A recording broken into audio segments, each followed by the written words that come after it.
اب جو چار ہیں وہ ایک مزاج کی ہیں، اور یہ چاروں اب شروع جو ہو رہی ہیں وہ الف لام میم سے ہو رہی ہیں۔ ان میں سب سے پہلی سورۃ العنکبوت، بسم اللہ الرحمن الرحیم، الف لام میم، احسب الناس ان یترکوا ان یقولوا آمنا وهم لا یفتنون، صدق اللہ العظیم۔ یہ صورت مبارکہ اچھی طرح نوٹ کر لیجئے کہ تقریباً تعین کے ساتھ ہم کہہ سکتے ہیں کہ یہ سن 5 نبوی میں نازل ہوئی ہے، اور صورت اس وقت یہ ہو چکی تھی مکے کے اندر کہ مسلمانوں کو ہر طرح سے ستایا جا رہا تھا۔ 3 سال تک تو یہ ہوا ہے، حضور نے جب اپنی دعوت کا آغاز کیا تو پہلے 3 سال تو یہ ہے کہ کوئی زیادہ الارم محسوس نہیں کیا، خطرہ محسوس نہیں کیا مکے والوں نے، بلکہ انہوں نے کوشش یہ کی کہ چٹکیوں میں اڑا دیں، استہزاء ہے، تمسخر ہے، شاعر ہے، ساحر ہے، یہ ہے وہ ہے، جو بھی کہہ کر کہ جیسے کہ ول جو ہوتی ہے کسی کی، اگر یہ ان کی جو ول ہے اس کو کل کر دیا جائے تو اگر یہ بددل ہو کر بیٹھ جائے محمد تو یہ سارا معاملہ خود ہی ختم ہو جائے گا۔ جو داعی ہے، جو لیڈر ہے، اگر اس کی جو قوت ارادی ہے اسے کسی طرح ختم کر دیا جائے تو استہزاء سے، تمسخر سے، یہ پرسیکیوشن جو تھی وربل تھی، زبانی۔ لیکن جب انہوں نے دیکھا کہ یہ دعوت تو بڑھ رہی ہے، اور سب سے بڑھ کر یہ ہے کہ ہمارے غلاموں کے طبقے میں سے لوگ ان کے پاس آ گئے ہیں اور ایمان لے آئے ہیں، اور ہمارے نوجوان ان کے گرویدہ ہو گئے ہیں، ہمارے نوجوان ان کے پر ایمان لے آئے ہیں، اور اونچے گھرانوں کے نوجوان، مصعب بن عمیر آ گیا ہے، اور عثمان ابن عفان آ گیا ہے رضی اللہ تعالیٰ عنہما، اور فلاں آ گئے ہیں، سعد ابن ابی وقاص آ گیا، وہ بھی نوجوان تھے، یہ جو اس طرح کے اونچے گھرانوں کے لوگ آ گئے ہیں۔ تب انہوں نے پھر فیصلہ کیا کہ اب ان کو سزا دی جائے، انہیں مارا جائے، انہیں گھروں میں بند رکھا جائے، اور خاص طور پر جو غلام تھے بیچارے، جن کے کوئی وہاں حقوق تھے ہی نہیں۔ غلام تو اپنے آقا کی ملکیت ہوتا تھا، وہ اگر آقا اپنے غلام کو قتل بھی کر دے تو اس پر کوئی جرم نہیں، اس لیے کہ ایسے ہی ہے جیسے کہ آپ کی بکری تھی، جب تک آپ نے چاہا گھر میں اپنے باندھے رکھا، اس کا دودھ پیا، جب آپ نے چاہا اس کو ذبح کیا، گوشت کھا لیا، تو اس میں آپ کو کون پوچھے گا کہ یہ بکری کیوں ذبح کی تم نے؟ بھائی بکری میری ملکیت تھی۔ اسی طریقے سے غلام کو تو جو چاہے وہ کر سکتے تھے، جس طرح چاہیں ستائیں، ماریں، ہلاک کر دیں، کوئی ان پر مقدمہ قائم نہیں ہو سکتا، ایسا اس لیے کہ وہ اس کی ملکیت تھے۔ تو سب سے زیادہ شدید معاملہ جو ہوا ہے وہ غلاموں کے ساتھ ہوا، حضرت بلال رضی اللہ تعالیٰ عنہ، حضرت ابو فقیر رضی اللہ تعالیٰ عنہ۔ پھر یہ کہ کچھ اور لوگ وہاں پر ایسے تھے جو حلیف کی حیثیت سے رہتے تھے، وہ قرشی نہیں تھے، غلام بھی نہیں تھے لیکن قرشی بھی نہیں تھے، لیکن یہ کہ مکے میں ان کا قیام تھا کسی قرشی کے امان، اس سے امان لے کر، اس کے حلیف کی حیثیت سے۔ جیسے یہ آئے تھے یاسر رضی اللہ تعالیٰ عنہ، یہ یمن سے آئے تھے، بلکہ ان کے بارے میں یہ معلوم ہوتا ہے کہ انہیں خواب آیا تھا کہ آخری نبی کے ظہور کا وقت ہے، کیونکہ یمن میں عیسائی تھے اور وہاں چرچا موجود تھا ان چیزوں کا۔ اس حوالے سے ان کے علم میں جب یہ بات آئی اور انہیں اندازہ ہوا کہ اس علاقے میں نبی کا ظہور ہونا ہے تو وہ یہاں آ گئے، اور ابو جہل کا ایک چچا تھا، وہ شریف انسان تھا، اس کا حلیف بن کر اور اس کی زیر کفالت انہوں نے مکے میں رہنا شروع کر دیا، اور اسی کی یہ لوڈی تھی حضرت سمیہ رضی اللہ تعالی عنہ۔ تو جو آقا تھا ابو جہل کا چچا، اس کی اجازت سے حضرت سمیہ سے نکاح کر لیا، اور اللہ نے ان کو بیٹا دیا جس کا نام عمار تھے۔ تو عمار اور ان کے والد یاسر اور والدہ عمار کی اور یاسر کی اہلیہ یہ سمیہ، یہ 3 کا خاندان تھا۔ وہ جو چچا تھا ابو جہل کا، اس کا انتقال ہو گیا، اب گویا کہ اس خاندان کی سربراہی ابو جہل کے ہاتھ میں ہے۔ تو اس نے ان 3 پر جو بھی تشدد کیا ہے سب سے زیادہ، 2 کو تو ٹارچر کے ذریعے سے، اور ٹارچر کے پھر آخری نتیجے میں ان کو دونوں کو شہید کر دیا، حضرت یاسر کو بھی اور حضرت سمیہ کو بھی رضی اللہ تعالیٰ عنہما۔ اور عمار نے بمشکل جو ہے جان بچائی، اپنے ایک کلمہ کفر کہہ کر پھر انہوں نے جان بچا لی، اور پھر اس پر پچھتائے بھی بہت کہ یہ میں نے کلمہ کفر کیوں کہا، لیکن قرآن مجید میں یہ بات واضح کر دی گئی کہ صرف جان بچانے کے لیے کلمہ کفر انسان کہہ دے اور اس کا دل جو ہے وہ مطمئن ہو ایمان کے اوپر، تو اللہ تعالیٰ معاف فرمانے والا ہے۔ مگر یہ جو تشدد ہو رہا تھا شدید، انہی میں سے ایک ہے خباب بن الارت رضی اللہ تعالیٰ عنہ۔ یہ لوہار کا کام کرتے تھے، یہ جو کوئی اونچے گھرانے کے آدمی نہیں تھے۔ ان کے ساتھ بھی پھر جو کچھ کیا گیا ہے، ان کے ساتھ وہ واقعہ پیش آیا کہ دہتے ہوئے انگارے جو ہیں وہ زمین کے اوپر بچھائے گئے، انہیں بلایا گیا، اتارو اپنا کرتا اتار دیا، اب لیٹ جاؤ ان کے اوپر، ننگی پیٹھ کے بل وہ دہتے ہوئے انگاروں پر لٹا دیے گئے۔ پھر یہ کہ اسی انگاروں سے ان کی کھال جو ہے وہ جلی اور پیٹھ کی چربی پگھلی، اس سے وہ انگارے جو ہیں وہ ٹھنڈے ہوئے۔ تو یہ صورتحال تھا۔ تو وہ حضرت عمار جو ہے خباب بن الارت رضی اللہ عنہ، وہ راوی ہیں کہ جب ہم پر یہ شدت اتنی ایسی ہو گئی کہ ناقابل برداشت ہو گئی، تو ہم پھر حضور کی خدمت میں حاضر ہوئے، اور حضور اس وقت جو ہے خانہ کعبہ کے ایک دیوار کے سائے میں، ذرا کہ ایک طرف وہ سایہ تھا، تو آپ نے اپنی ایک چادر جو ہے اس کا تکیہ بنایا ہوا تھا اور آپ استراحت فرما رہے تھے۔ تو ہم گئے، ہم نے کہا کہ اے اللہ کے رسول کیا آپ ہمارے لیے دعا نہیں کرتے، ہمارے لیے اللہ کو نہیں پکارتے؟ ہمارے لیے اب یہ چیزیں ناقابل برداشت ہو رہی ہیں، کب تک ہم جھیلیں گے، کب تک برداشت کریں گے؟ لیکن یہ کہ وہ کہتے ہیں کہ حضور کو یہ ناگوار گزرا، آپ اٹھ کر بیٹھ گئے اور آپ نے فرمایا خدا کی قسم تم جلدی مچا رہے ہو، ابھی تو تم پر وہ چیزیں آئی ہی نہیں ہیں جو تم سے پہلوں پر آئی تھیں۔ ان کے ساتھ تو یہ بھی ہوتا تھا کہ ایک شخص کو لا کر آدھا زمین میں گاڑ دیتے تھے اور باقی جسم جو آدھا اس کا ہوتا تھا زمین سے باہر تو سر کے اوپر آرا رکھ کر چیرنا شروع کر دیتے تھے اور پورے جسم کو دو حصوں میں بانٹ دیتے تھے، یہ بھی ہوتا تھا۔ زندہ آگ میں جلا دیتے تھے، یہ بھی ہوتا تھا۔ تو تم جلدی کر رہے ہو، خدا کی قسم وہ دن تو آئے گا کہ ایک سوار صنع سے حضر الموت تک جائے گا، اس سے سوائے اللہ کی کسی کا خوف نہیں ہوگا، لیکن بہرحال تمہیں صبر کرنا ہوگا۔ وہ انداز ہے اس رکوع کا۔ یہ جو پہلا رکوع ہے سورہ عنکبوت کا، یہ گویا کہ ایک تحریک اور ایک دعوت، اور انقلابی تحریک ہو، انقلابی دعوت ہو، اس میں جو آزمائشیں آتی ہیں، تکلیفیں آتی ہیں، مصائب آتے ہیں، ظاہر بات ہے لوگوں کو قربانیاں دینی پڑیں گی تبھی کوئی کام ہوگا، بغیر اس سے تو نہیں ہوتا۔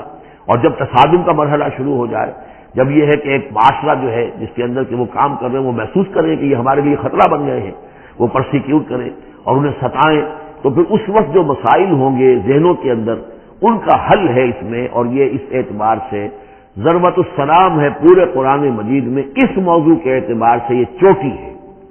جیسے کہ میں نے آپ کو حدیث سنائی لکل شیء ضربۃ یا لکل شیء سلام، ہر شے کی ایک چوٹی ہوتی ہے، وسلام القرآن سورۃ البقرہ، قرآن کی بحیثیت مجموعی چوٹی وہ تو سورہ بقرہ ہے، لیکن یہ کہ قرآن حکیم میں مختلف جو مضامین کے اعتبار سے جیسے میں نوٹ کرا کر آیا ہوں کہ اس موضوع پر یہ آیت یہ گویا کہ ضربہ سلام ہے، یہ رکوع جو ہے یہ اس موضوع پر ضربہ سلام ہے، قرآن مجید کا اس کا کلائمیکس ہے، اس کی چوٹی ہے۔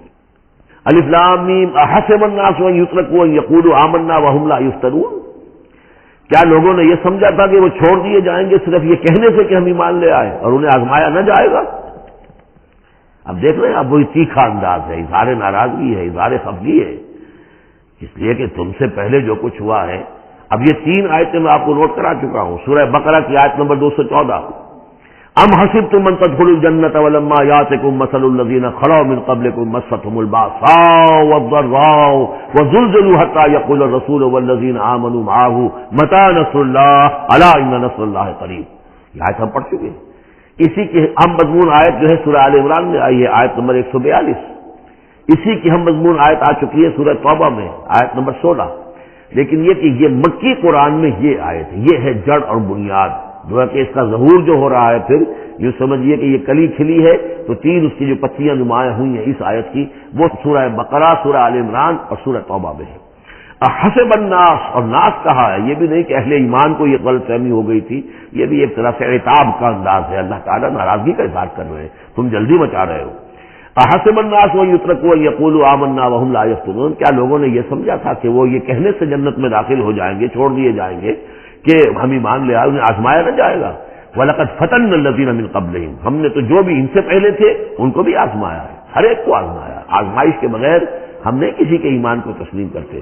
فَلَيَعْلَمَنَّ اللَّهُ الَّذِينَ صَدَقُوا وَلَيَعْلَمَنَّ الْكَاذِبِينَ، تو اللہ تعالیٰ تو ظاہر کر کے رہے گا، لفظی ترجمہ تو ہوگا اللہ جان کر رہے گا، لیکن اللہ تعالیٰ کا علم تو قدیم ہے، جو کچھ ان کے دلوں میں اللہ جانتا ہے، لیکن اللہ ظاہر کر دے گا کہ کون کتنے پانی میں ہے، کون منافق ہے، کون ضعیف الایمان ہے، کون قوی الایمان ہے، کون صادق الایمان ہے، کوئی کون جو ہے جھوٹ موٹ کا مومن بنا ہوا ہے، کون وہ دودھ پینے والا مجنو ہے اور کون واقعتاً جانثار مجنو ہے، یہ سب کچھ پتہ چلتا ہے آزمائشوں سے۔ اور ہم نے تو آزمایا ہے ان کو بھی جو ان سے پہلے تھے، تو لازماً اللہ واضح کر کے رہے گا، مبرہن کر دے گا ان کو بھی کہ جو سچے ہیں، اور وہ یقیناً واضح کر دے گا، نمایاں کر دے گا ان کو بھی جو جھوٹے ہیں۔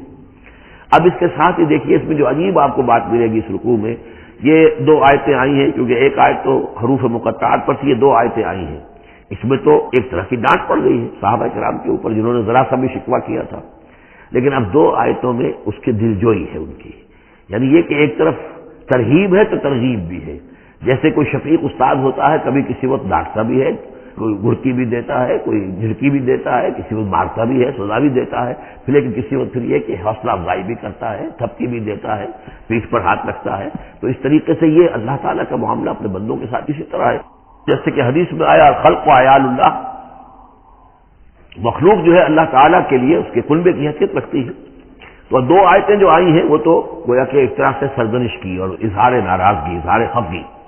اب 2 آیتیں دیکھیے، ام حسب الذین یعملون السیئات ان یسبقونا، کیا سمجھا ہے، گمان کیا ان لوگوں نے جو یہ برے کام کر رہے ہیں. یہ اشارہ ہے ابو جہل جو مار رہا ہے، حضرت یاسر کو مار رہا ہے، حضرت سمیہ کو مار رہا ہے، ٹارچر کر رہا ہے، یا جو بھی امیہ ابن خلف ہے جو حضرت بلال کے ساتھ وہ سختیاں کر رہا ہے، گلے میں رسی ڈال کر، اور جو جانوروں کی لاشیں ہوتی ہیں ان کے طریقے سے گھسیٹا جا رہا ہے مکے کی گلیوں کے اندر، اور بڑی تپتی ہوئی گلیاں ہیں اور اوپر سورج آگ برسا رہا ہے، اور سیدھا لٹا دیا گیا ہے انہیں ننگے پیٹ، اور پھر اوپر ایک بھاری پتھر بھی رکھ دیا گیا. لوگ یہ حرکتیں کر رہے ہیں، کیا ان کا یہ گمان ہے کہ وہ ہماری پکڑ سے بچ جائیں گے؟ اب یہ بات ان کی طرف آئی تو گویا کہ اہل ایمان کے لیے ایک دل جوئی اور تشفی، ان کے زخموں پر مرہم رکھا جا رہا ہے. یہ نہ سمجھو کہ یہ بچے رہیں گے، ایک وقت آئے گا. چنانچہ خود حضرت بلال رضی اللہ تعالیٰ عنہ نے غزوہ بدر میں امیہ ابن خلف جو ان کا آقا تھا اسے قتل کیا ہے. حالانکہ حضرت عبد الرحمن ابن عوف نے کوشش کی، اس کے ساتھ کچھ ان کے تعلقات تھے پرانے، اس کی بنا پر اس کو بچانے کی کوشش کی کہ تاکہ اسے قید کر لیں، قتل نہ ہونے دیں، قیدی ہو جائے تاکہ پھر یہ کہ فدیہ دے کر چھوٹ سکے. لیکن حضرت بلال کو جو غصہ تھا اس پر، تو پورا غصہ انہوں نے اس وقت اتارا ہے. اور یہی بات میں کہا کرتا ہوں کہ جو مکے میں 12 برس کہا گیا کہ ذرا اپنے ہاتھ روکے رکھو، تو نالا ہے بلبل شوریدہ تیرا خام ابھی، اپنے سینے میں اسے اور ذرا تھام ابھی، ایک وقت آئے گا کہ تمہارے ہاتھ کھول دیے جائیں گے. اور وہ ہم سورہ حج میں پڑھ چکے ہیں، اذن للذین یقاتلون بانہم ظلموا، اب تک تمہارے ہاتھ ہم نے باندھے رکھے ہوئے تھے اور اب تمہارے ہاتھ کھولے جا رہے ہیں. ام حسب الذین یعملون السیئات ان یسبقونا ساء ما یحکمون، کیا یہ سمجھتے ہیں ابو جہل اور یہ امیہ ابن خلف اور اسی کے قبیل کے اور لوگ کہ جو یہ حرکتیں کر رہے ہیں ہم نے انہیں چھوٹ دی ہوئی ہے، اس وقت ہمارے ان اہل ایمان بندوں پر جو چاہیں یہ کر لیں، ہمیں کچھ دیر کے لیے ہم نے ان کو آزادی دے رکھی ہے، لیکن بالآخر پکڑیں گے انہیں تو ان بطش ربک لشدید، وہ پکڑ بھی بڑی سخت ہوگی. دوسری آیت جو ہے مزید ان کی دلجوئی کے لیے، من کان یرجو لقاء اللہ فإن اجل اللہ لآت، جو کوئی بھی اللہ سے ملاقات کا امیدوار ہے اسے یقین رکھنا چاہیے کہ اللہ کی ملاقات کا وہ معین وقت آ کر رہے گا. یعنی اے بلال اور اے ابو فقیہ اور اے خباب، تمہیں کہیں یہ گمان نہ ہو شیطان یہ وسوسہ نہ کہیں تمہارے دلوں میں ڈالے اور تمہیں پریشان کرے کہ پتہ نہیں آخرت ہونی بھی ہے کہ نہیں ہونی ہے. جیسا کہ میں نے عرض کیا تھا کہ دنیا نقد ہے، آخرت ادھار ہے. اب آپ نے جان مال تو ساری یہاں دینی ہے، دنیا میں دینی ہے، جنت ملے گی آخرت میں. تو جو شیطان وسوسہ اندازی کرتا ہے نو نقد میں تیرا ادھار، یہ ادھار کی دنیا جو معاملہ ہے، سودا ادھار کی جنت ہے یہ، اور تم دنیا کے اندر اپنا سب کچھ لٹا رہے ہو، تو ایسا نہ ہو. تمہیں یقین رکھنا چاہیے کہ وہ وقت آ کر رہے گا اور اللہ تعالیٰ تمہاری ان تمام ایثار اور قربانی کی جو تم دے رہے ہو اس کے دین کے لیے، اس کی توحید کے لیے، اس کا بھرپور تمہیں صلہ دے گا. وہ هو السمیع العلیم، وہ سب کچھ سننے والا ہے اور سب کچھ جاننے والا ہے، اس کی نگاہ سے کوئی چیز پوشیدہ نہیں ہے. ومن جاہد فانما یجاہد النفس، اب پھر ایک ذرا تھوڑے سے سرزنش کی آیت بھی آ گئی. دو آئی تھی سرزنش کے انداز میں، دو دلجوئی کے انداز میں، اب پھر ایک پھر سرزنش کا انداز ہے. وہ کیا ہے؟ ومن جاہد فانما یجاہد لنفسہ. دیکھو اگر تم کوئی قربانیاں دے رہے ہو، تکلیف اٹھا رہے ہو، ایثار کر رہے ہو، تو جو بھی جہاد کر رہا ہے وہ اپنے لیے کر رہا ہے، وہ ہمارے اوپر احسان نہ سمجھے. اللہ تعالیٰ کی شان اس سے بہت اونچی ہے. یہ ہم سورہ حجرات میں جا کر پڑھیں گے، یمنون علیک ان اسلموا قل لا تمنوا علی اسلامکم بل اللہ یمن علیکم ان ہداکم للایمان. تم اگر اللہ کے لیے، اللہ کے دین کے لیے کچھ کرتے ہو تو نہ احسان سمجھو اللہ پر اور نہ احسان سمجھو اللہ کے رسول پر. اللہ کا احسان ہے کہ اس نے تمہیں قبول کر لیا ہے اور تمہیں یہ ساری کام کرنے کی توفیق وہ دے رہا ہے، یہ احسان مانو. منت بنے کہ خدمت سلطان ہمیں کنی، اس کا احسان نہ دھرو بادشاہ پر کہ تم خدمت کر رہے ہو بادشاہ کی. منت شناسو کہ بخدمت بداشتک، اس کا احسان مانو کہ اس نے تمہیں خدمت کا موقع دیا ہے. تو اللہ تعالیٰ کا احسان مانو اور یہ نہ سمجھو کہ تم اللہ پر کوئی احسان کر رہے ہو. ومن جاہد فانما یجاہد لنفسہ. اب دیکھ رہے ہیں کہ کس قدر متعلق یہ چیزیں ہیں، انسانی احساسات ہوتے ہیں، اس طرح کے خیالات آتے ہیں. ان اللہ لغنی عن العالمین، اللہ تعالیٰ تو تمام جہانوں سے غنی ہے، اسے کسی کی احتیاج نہیں ہے. والذین آمنوا وعملوا الصالحات، اب ایک آیت آ رہی پھر دلجوئی والی. اور جو لوگ ایمان لائے اور جو لوگ نیک عمل کریں گے، ایمان کے تقاضے پورے کریں گے، ثابت قدم رہیں گے، ان مصیبتوں کو جھیلیں گے، لَنُكَفِّرَنَّ عَنْهُمْ سَيِّئَاتِهِمْ، ہم لازماً دور کر دیں گے ان سے ان کی برائیوں کو. ان کے نامہ اعمال کے اوپر اگر کوئی دھبے ہوئے بھی، کوئی چھینٹی ہوئی بھی تو ہمیں ہٹا دیں گے. اور وَلَنَجْزِيَنَّهُمْ أَحْسَنَ الَّذِي كَانُوا يَعْمَلُونَ، اور لازماً بدلہ دیں گے. اس رکوع میں آپ دیکھ رہے ہیں کہ یہ جو لام مفتوح شروع میں اور پھر نون مشدد جو ہے وہ کس قدر تکرار کے ساتھ آ رہا ہے. وَلَيَعْلَمَنَّ اللَّهُ الَّذِينَ صَدَقُوا وَلَيَعْلَمَنَّ الْكَاذِبِينَ. آیت نمبر 3 کے اندر بھی 2 مرتبہ وہ صیغہ آیا.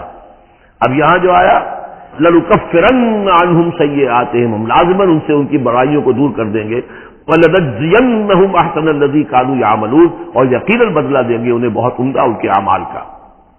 وَوَصَّيْنَا الْإِنسَانَ بِوَالِدَيْهِ، اب ایک مسئلہ اور تھا عملی، جو لوگ ایمان لائے تھے نوجوان تھے، جو ان میں سے نوجوان تھے، اب ان کے لیے مسئلہ یہ ہو گیا کہ والدین کہہ رہے ہمارے حقوق ہیں تمہارے اوپر، ہم نے تمہیں پالا پوسا ہے، لہذا ہمارا حکم مانو۔ ہم کہتے ہیں کہ محمد سے تم اپنا تعلق توڑ لو، چھوڑو اس کو، دین کو، کیوں اس میں لگے ہوئے ہو؟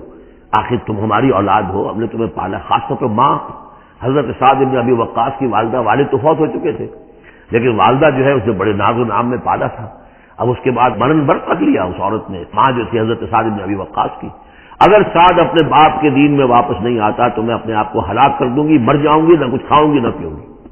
اب دیکھیے اس نوجوان سلیم الفطرت نوجوان جو ایمان لایا ہے محمد صلی اللہ علیہ وسلم، بہرحال وہ ایک شریف انسان ہے، نوجوان ہے، ماں کی یہ حالت دیکھ رہا ہے تو کتنے بڑے امتحان سے دوچار ہو گیا۔ تو مسئلہ پیدا ہوا کہ معاملات میں کیا کیا جائے۔ ایک والدین کے جو احسانات ہیں وہ اپنی جگہ ہیں، والدین کا کے ساتھ حسن سلوک خود قرآن مجید میں 4 جگہ میں نوٹ کرا آیا ہوں، اللہ کے حق کے فوراً بعد والدین کا حق ہے۔ تو اب عملی سوال یہ ہے کہ جہاں یہ دونوں حق ٹکرا جائیں، والدین جو ہے شرک کا حکم دے رہے ہیں، والدین دین کے خلاف حکم دے رہے ہیں، تو کیا کریں؟ فرمایا وَوَصَّيْنَا الْإِنسَانَ بِوَالِدَيْهِ، ہم نے وصیت کی ہے انسان کو اس کے والدین کے بارے میں، حسن سلوک کی وصیت ہم نے کی ہے، بار بار کی ہے۔ وَإِن جَاهَدَاكَ لِتُشْرِكَ بِمَا لَيْسَ لَكَ بِهِ عِلْمٌ، لیکن اگر وہ تم پر دباؤ ڈالیں، تم سے جہاد کریں، اب دیکھیے جہاد کا لفظ یہاں مشرک والدین کے لیے آ رہا ہے، جہاد جد و جہد کرنا، کوشش کرنا، دباؤ ڈالنا۔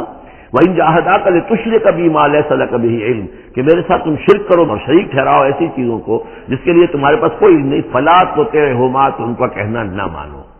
گویا کہ یہاں وہ اپنی لمٹ سے ایکسیڈ کر رہے ہیں۔ اب والدین کے حقوق ہیں لیکن اللہ کے حقوق کے بعد، اللہ کے حقوق سے پہلے نہیں، اللہ کا حق فائد ہے، لہذا اس معاملے میں اللہ کا دین ہے، اللہ کا حکم وہ مقدم رہے گا، والدین کا حکم دوسرے نمبر پر ہوگا۔ ہاں یہ ہے کہ ایک بندہ جو ہے ایک نوجوان وہ یہ ضرور کرے کہ ڈانٹ کر نہ بات کرے، ڈپٹ کر بات نہ کرے، سینہ تان کر نہ کرے، اس طرح کرے جیسے کہ حضرت ابراہیم یا ابتے یا ابتے یا ابتے، وہ ابا جان امی جان آپ دیکھیے میرے لیے مجبوری ہے، میں نہیں کر سکتا ہوں، آپ اس معاملے کے اندر مجھ پر دباؤ نہ ڈالیں، نرمی کے ساتھ ان میں جس طریقے سے بھی ہو، لیکن یہ ہے کہ ماننا نہیں ہے۔ یہ بات اور مزید کھل کر آئے گی سورہ لقمان میں۔ وَإِن جَاهَدَاكَ لِتُشْرِكَ بِمَا لَيْسَ لَكَ بِهِ عِلْمٌ فَلَا تُطِعْهُمَا، تو ان دونوں کا کہنا مت مان۔ إِلَيَّ مَرْجِعُكُمْ، میری ہی طرف تمہیں لوٹ کر آنا ہے، فَأُنَبِّئُكُم بِمَا كُنتُمْ تَعْمَلُونَ، اور پھر میں تمہیں بتا دوں گا، جتلا دوں گا جو کچھ کہ تم کرتے رہے تھے۔ اب یہاں بھی ایک مسئلہ پیدا ہوتا ہے کہ یہ لوگ اپنے گھر والوں سے کٹ رہے ہیں، والدین سے کٹ رہے ہیں، بھائی سے جدا ہو رہے ہیں۔ اب یہ عتبہ ابن ربیعہ جو بہت بڑا سردار تھا، ان کے بڑے بیٹے جو ہے حذیفہ ابن عتبہ، وہ ایمان لے آئے، اور چھوٹا بھائی وہ تھا کہ جو میدان میں گیا، میدان جنگ میں باپ کے ساتھ غزوہ بدر میں، جو پہلے جو 3 جو ہے واصل جہنم ہوئے وہ بھی تھا، ولید بن عتبہ غالباً نام تھا اس کا۔ تو بھائی بھائی سے جدا ہو رہا ہے، رشتہ داروں سے اب کٹ گئے ہیں، والدین سے گھر نکال دیے گئے ہیں، تو اب ان میں جو ان کے دل زخمی ہیں، ان زخمی دلوں پہ مرہم کیا رکھا جا رہا ہے؟ وہ یہ ہے کہ تم صرف کٹے ہی نہیں ہو، جڑے بھی تو ہو۔ اب تم محمد سے جڑ گئے ہو، اب تم ابو بکر سے جڑ گئے ہو، اب تم یہ جو اہل ایمان کا طبقہ ہے، اب ایک نئی برادری وجود میں آ رہی ہے، یہ تمہارے اصل بھائی ہیں، یہ تمہارے جو دین کے اندر بھائی ہیں، جو نظریاتی بھائی ہیں، جو ہم مقصد بھائی ہیں، یہ ہے تمہارے اصل عزیز۔ تو اللہ تعالیٰ نے اگر تمہیں کٹنے کا بھی حکم دے دیا ہے، لیکن یہ کہ اس نے جو تمہارے لیے ایک رفاقت فراہم کی ہے۔ والذین آمنوا وعملوا الصالحات لندخلنہم فی الصالحین، اور یقیناً وہ لوگ جو ایمان لائے اور نیک عمل کرے انہیں داخل کریں گے صالحین میں، اور یہ داخلہ دنیا میں بھی ہو گیا۔ محمد رسول اللہ نے انہیں چھاتی سے لگایا، سینے سے لگایا، اور جیسا کہ 2 دفعہ ہم پڑھ چکے ہیں، حضور کو اللہ تعالیٰ حکم دے رہا ہے کہ آپ ان کے سامنے ذرا اپنے کندھے تواضع، آپ اے محمد آپ تواضع اختیار کیجئے، ان کے سامنے اپنے کندھے جھکائیے۔ وَاخْفِضْ جَنَاحَكَ لِلْمُؤْمِنِينَ، اور وَاخْفِض جناحَكَ لِمَنِ اتَّبَعَكَ مِنَ الْمُؤْمِنِينَ 2 دفعہ آ چکا، سورہ ہجر میں آ چکا، سورہ طہ میں آ چکا۔ تو گویا کہ یہ اللہ تعالیٰ نے اپنا احسان بتایا، اور پھر آخرت میں اولئک مع الذین انعم اللہ علیہم من النبیین والصدیقین والشہداء والصالحین، ان کی رفاقت حاصل ہوگی۔ اب ایک اور بڑا مسئلہ آ رہا ہے، وَمِنَ النَّاسِ مَن يَقُولُ آمَنَّا بِاللَّهِ، لوگوں میں سے کچھ ایسے بھی ہیں جو کہتے ہیں ہم ایمان لے آئے اللہ پر، اور لاتے بھی ہیں خلوص کے ساتھ، اخلاص کے ساتھ، کوئی جھوٹ نہیں، کوئی فریب نہیں۔ ظاہر بات ہے کہ مکے میں کوئی فریب کے لیے کوئی ایمان لانے والا نہیں تھا، وہ تو حالات ایسے پیدا ہوئے مدینے میں آ کر کہ جہاں ایمان کا اعلان فریب کے تحت بھی ہونے لگا، لیکن یہ کہ مکے میں تو ظاہر بات ہے جو ایمان لایا اس کو مار پڑنی شروع ہو گئی، تو اس میں خامخواہ کہے کے لیے کوئی شخص جو ہے وہ جھوٹ موٹ کا ایمان کائے کو لائے گا۔ لیکن یہ ضرور ہوتا ہے کہ کچھ لوگ کم ہمت ہوتے ہیں، جیسا کہ میں بارہا آپ سے عرض کر چکا ہوں، کچھ لوگ باہمت ہوتے ہیں، کچھ کم ہمت ہوتے ہیں۔ باہمت وہ ہے کہ جو ایمان لائے اب ہر سے بعد حد جو ہو سو ہو، ماں کشتی درا بنداخ سے، جان جاتی ہے جائے کوئی بات نہیں، جو ہو سو ہو۔ کچھ لوگ ہوتے ہیں جن میں اتنی ہمت نہیں ہوتی، گھبرا اٹھتے ہیں۔ اب ان کو بتایا جا رہا ہے کہ دیکھو اگر تم نے استقامت کا ثبوت اپنا دیا تو اس کا نتیجہ کیا نکلے گا، تمہارا کیا انجام ہوگا۔ اب وہ ذرا ہے کہ اس میں ان کے لیے پھر تحدید ہے۔ ومن الناس، لوگوں میں سے کچھ ایسے بھی ہیں جو کہتے ہیں من یقول آمنا باللہ، ہم اللہ پر ایمان لائے، فَإِذَا أُوذِيَ فِي اللَّهِ، جب اللہ کی راہ میں اللہ کی توحید کو ماننے کی وجہ سے ان کو ایذا پہنچائی جاتی ہے، پرسیکیوٹ کیا جاتا ہے، انہیں ٹارچر کیا جاتا ہے، جعل فتنة الناس كعذاب اللہ، تو وہ لوگوں کی طرف سے ڈالی ہوئی فتنے کو، آزمائش کو، یہ ایسے اس سے گھبرا اٹھتے ہیں جیسے اللہ کے عذاب سے گھبرانا چاہیے۔ کم ہمتی ہے۔ وَلَئِن جَاءَ نَصْرٌ مِّن رَّبِّكَ، اور اے نبی اگر آپ کے رب کی طرف سے مدد آ جائے، صورتحال تبدیل ہو جائے، فتح آپ کو مل جائے، حالات اچھے ہو جائیں، لَيَقُولُنَّ إِنَّا كُنَّا مَعَكُمْ، اس وقت پھر یہ کہیں گے کہ ہم بھی تو آپ کے ساتھ ہی تھے۔ یہ کردار پہلے بھی آ چکا، سورہ بقرہ میں آ چکا، سورہ حج میں آ چکا۔ وَمِنَ النَّاسِ مَن يَعْبُدُ اللَّهَ عَلَىٰ حَرْفٍ فَإِنْ أَصَابَهُ خَيْرٌ اطْمَأَنَّ بِهِ وَإِنْ أَصَابَتْهُ فِتْنَةٌ انقلب عَلَىٰ وَجْهِهِ خَسِرَ الدُّنْيَا وَالْآخِرَةَ۔ وہی کردار پھر یہاں پر آ گیا ہے۔ کوئی کہا کہ ابھی مان لے آئے، لیکن جب تکلیف آئی، کوئی مصیبت آئی تو ایسے گھبرا گئے جیسے کہ اللہ کے عذاب سے گھبرانا چاہیے، لیکن یہ کہ اس کے بعد اگر نصرت آ جائے تو یہ آپ موجود ہوں گے کہ ہم بھی ساتھی تھے آپ کے۔ اولیس اللہ بعالم بما فی صدور العالمین، تو کیا اللہ بخوبی واقف نہیں ہے اس سے کہ جو تمام جہان والوں کے دلوں کے اندر ہے اور جو ان کے سینوں کے اندر مضمر ہے۔ وَلَيَعْلَمَنَّ اللَّهُ الَّذِينَ آمَنُوا وَلَيَعْلَمَنَّ الْمُنَافِقِينَ، اور یقیناً اللہ ظاہر کر کے رہے گا سچے اہل ایمان کو اور ظاہر کر کے رہے گا منافقین کو۔ گویا کہ یہ شکل جو ہے یوں سمجھیے یہ وہ روگ ہے کہ یہ اگر بڑھ گیا، تم نے ابھی نپدی ایول ان دی بڈ، ابھی فوری طور پر اس کی اصلاح کر لو، فوری طور پر علاج کر لو۔ ابھی ٹی بی کا تمہیں انفیکشن ہوئی ہے، فرسٹ سٹیج میں ہے، علاج کر لو۔ لیکن اگر کہیں تم نے اس وقت پرواہ نہ کی اس کی اور یہ مرض بڑھ گیا تو یہ منافقت تک لے جائے گا تمہیں، اللہ تعالیٰ پھر کھول دے گا کہ یہ منافقت ہے۔ تو یہ ہے اصل میں پورے مکی قرآن میں یہ ایک جگہ ہے جہاں لفظ منافقین آیا ہے، باقی کردار آیا ہے سورہ حج کے اندر بھی، لیکن وہاں لفظ منافق نہیں ہے۔ وَمِنَ النَّاسِ مَن يَعْبُدُ اللَّهَ عَلَىٰ حَرْفٍ فَإِنْ أَصَابَهُ خَيْرٌ اطْمَأَنَّ بِهِ وَإِنْ أَصَابَتْهُ فِتْنَةٌ انقلب عَلَىٰ وَجْهِهِ خَسِرَ الدُّنْيَا وَالْآخِرَةَ، لیکن یہاں کھول دیا گیا یہ کردار کس کا ہے، یہ تو پھر منافقت ہے۔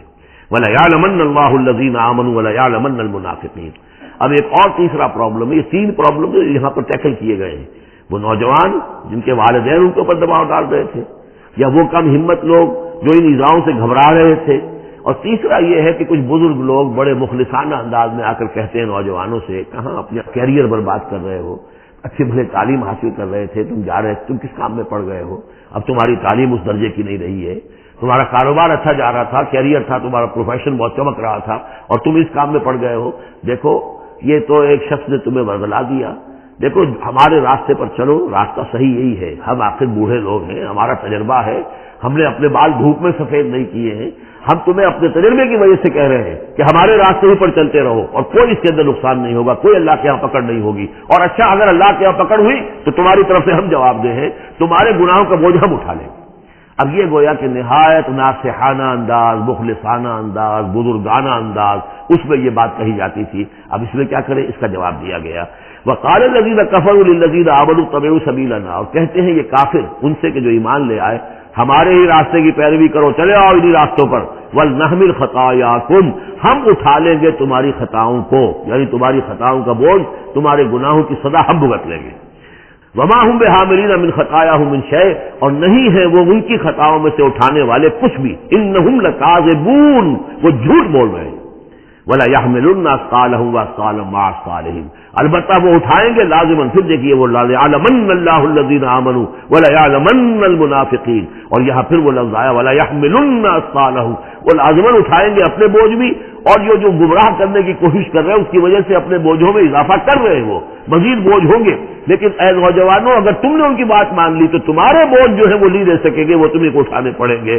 وَلَا يُسْأَلُنَّ يَوْمَ الْقِيَامَةِ عَمَّا كَانُوا يَفْتَرُونَ، اور ان سے لازماً باز پرس ہوگی قیامت کے دن جو افتراء وہ کرتے رہے تھے، جو جھوٹ انہیں گھڑا تھا کہ ہم تمہارے بوجھ اٹھا لیں گے، جبکہ لا تزر وازرۃ وزر اخرى، قیامت میں کوئی نہیں ہے جان جو کسی دوسرے کا بوجھ اٹھا لے۔ یہ 13 آیات، بلکہ یہ کہ اگر حروف مقطعات نکال دے تو 12 آیات، یہ میں سمجھتا ہوں کہ کسی بھی انقلابی اسلامی تحریک کے کارکن کے لیے یہ حرز جان بننے والی آیات ہیں کہ یہ معلوم ہے کہ اس کے ذہن میں، اس کے شعور میں پیوست ہو جائیں، جیسے کہ پتھر پر کھود دیا جائے اس کا نقش ہو جائیں۔ وَلَقَدْ أَرْسَلْنَا نُوحًا إِلَىٰ قَوْمِهِ فَلَبِثَ فِيهِمْ أَلْفَ سَنَةٍ إِلَّا 50 عَامًا فَأَخَذَهُمُ الطُّوفَانُ وَهُمْ ظَالِمُونَ صدق اللہ العظیم۔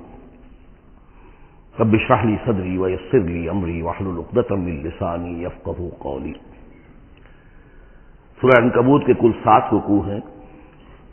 پہلا رکوع جیسا کہ میں عرض کر چکا ہوں کہ قرآن مجید کے اہم ترین مقامات میں سے ہے، خاص طور پر دعوت اور تحریک اور اللہ تعالیٰ کے دین کے غلبے کی جد و جہد میں جو مسائل درپیش ہوتے ہیں کارکنوں کو، اس دور میں جب کہ پرسیکیوشن ہو، ستایا جا رہا ہو، مشکلات آ رہی ہوں، قربانیاں دینی پڑیں، تو اس کے جتنے بھی مسائل پیدا ہوتے ہیں ان سب کا بہت ہی جامع جو بیان ہے اور رہنمائی ہے وہ اس رکوع میں آ چکی ہے۔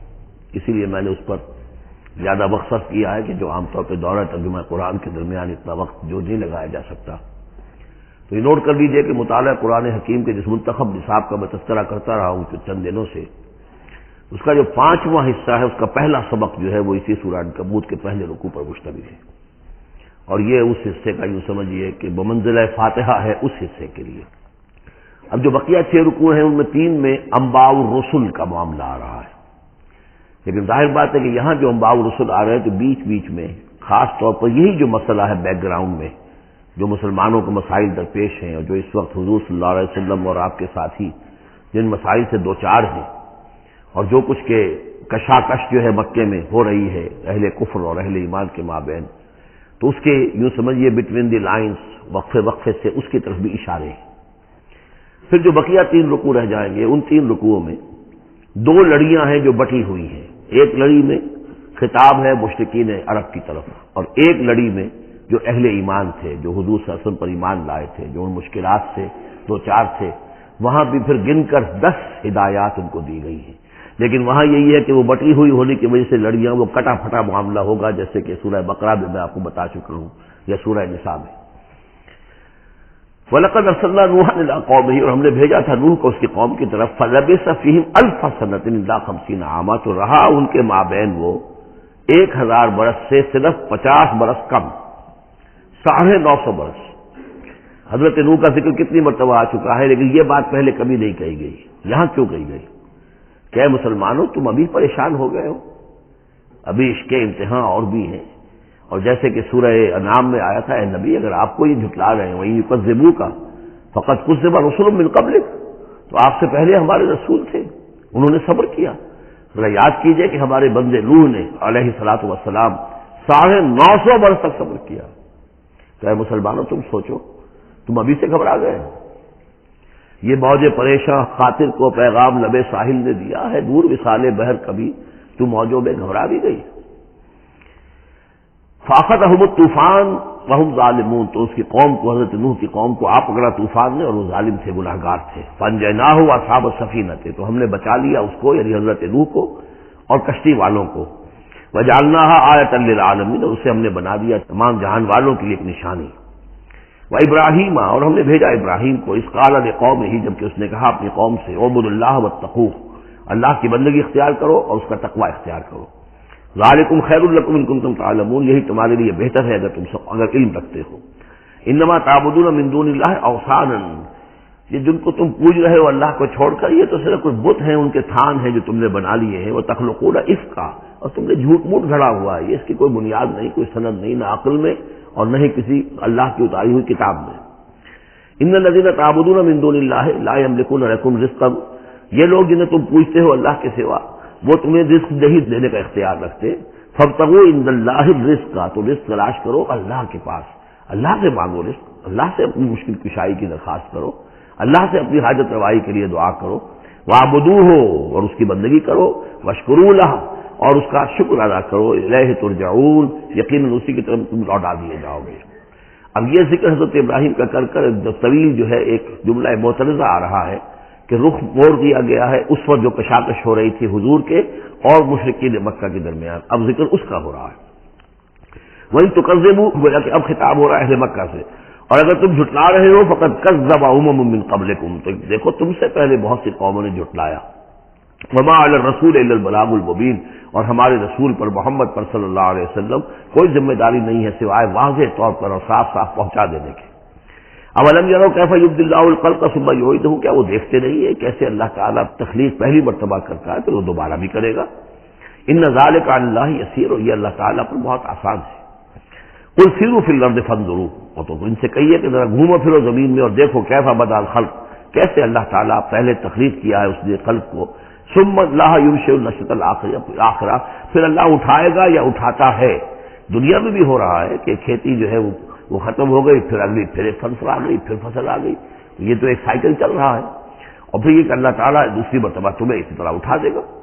نشأۃ آخرہ جو ہے آخرت کی جو تمہیں اٹھانا ہے وہ اللہ کے اختیار میں ہے۔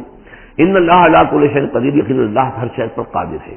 یعذب من یشاء ویرحم من یشاء، وہ جس کو چاہتا ہے عذاب دے گا اور جس کو چاہے گا رحم فرمائے گا۔ وإلیہ تقلبون، اور اسی کی طرف تم لوٹا دیے جاؤ گے۔ وما انتم بمعجزین فی الارض، اور تم اسے شکست نہیں دے سکتے زمین میں، ولا فی السماء، نہ آسمان میں، نہ زمین میں کہیں بھاگ کر نہ آسمان میں کہیں بھاگ کر اللہ کو عاجز کر سکتے ہو۔ وما لکم من دون اللہ من ولی ولا نصیر، اور نہیں ہے کوئی تمہارا اللہ کے سوا نہ حمایتی، یعنی اللہ کے ورے یا اللہ کے مقابلے میں۔ یہ دون کا لفظ بہت سے معنی دیتا ہے عربی زبان میں، دیکھنا ہوتا ہے کس کانٹیکسٹ میں کیا معنی ہے۔ اس کانٹیکسٹ میں اللہ کے مقابلے میں تمہارا کوئی نہ ولی ہوگا نہ نصیر ہوگا، نہ کوئی حمایتی نہ مددگار۔ والذین کفروا بآیات اللہ ولقائہ، اور جن لوگوں نے کفر کیا اللہ کی آیات کا اور اس سے ملاقات کا انکار کیا، اولئک یئسوا من رحمتی، یہ وہ لوگ ہیں جو میری رحمت سے مایوس ہو چکے ہیں۔ واولئک لہم عذاب علیم، اور ان کے لیے ایک دردناک عذاب ہے۔ یہاں یہ جملہ معترضہ ختم ہوا اور اب پھر حضرت ابراہیم کا تذکرہ آ رہا ہے۔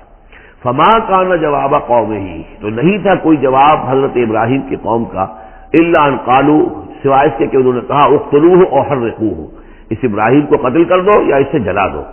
فانجاہ اللہ من النار، تو اللہ تعالیٰ نے انہیں نجات دی آگ سے۔ ان فی ذلک لآیات لقوم یؤمنون، اور یقیناً اس میں نشانیاں ہیں ان لوگوں کے لیے جو ایمان رکھتے ہیں۔ وقال انما اتخذتم من دون اللہ اوثانا مودۃ بینکم فی الحیاۃ الدنیا، اب یہ ہے جو بہت اہم جو بات ہے جو کہی ہے انہوں نے، اور انہوں نے کہا حضرت ابراہیم علیہ السلام نے کہ دیکھو تم نے جو یہ اللہ کے سوا بت بنا رکھے ہیں انہیں پوجتے ہو، یہ بھی تم بھی جانتے ہو کہ ان کے پاس کچھ نہیں ہے، تم بھی جانتے ہو کہ ان کو کوئی اختیار حاصل نہیں ہے، تم بھی اور واقع ہو کیونکہ میرے متنبع کرنے کے نتیجے میں تم آگاہ ہو چکے ہو کہ یہ تمہاری حماقت ہے، لیکن تم کیوں چمٹے ہوئے ہو؟ مودۃ بینکم فی الحیاۃ الدنیا، دنیا کی زندگی میں تمہاری باہمی محبتیں جو ہے وہ چمٹا رہی ہیں۔ اب کیا کریں، ہماری قوم ہے، ہماری برادری ہے، ہمارا خاندان ہے، وہ سب یہی کر رہا ہے، میں اگر چھوڑ دوں گا تو میں آؤٹ کاسٹ ہو جاؤں گا، میں تو نکل جاؤں گا پھر برادری سے، اکیلا آدمی کیسا رہے۔ یہ چیزیں ہیں کہ جو انسان کو پھر جمع کر رکھتی ہیں۔